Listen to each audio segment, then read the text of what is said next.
So dalili ne, kadar kusa ka goya ni, haka sirri ne, ma bike ina zani.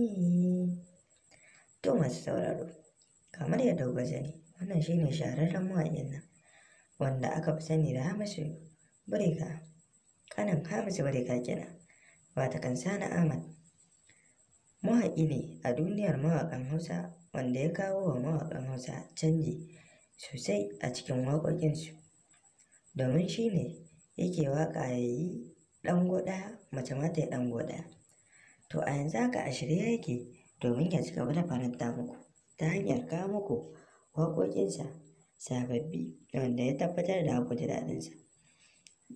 Domin ji da kuma sanar muku da zarar ya saki sabuwar waƙa, sai ku yi maza ku danna mana subscribe, kana ku danna alamar ƙararrawa domin sani da zarar mun ɗora, idan har yau ka fara shigowa kenan.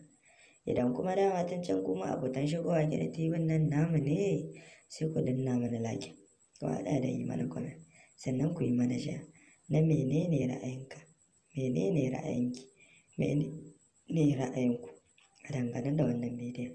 Kar ku manta masu sauraro, yin comment ɗinku a gare mu shi zai tabbatar mana da tsayayyen ra'ayinku a dangane da wannan bidiyon. Mun gode. Arewa Plus.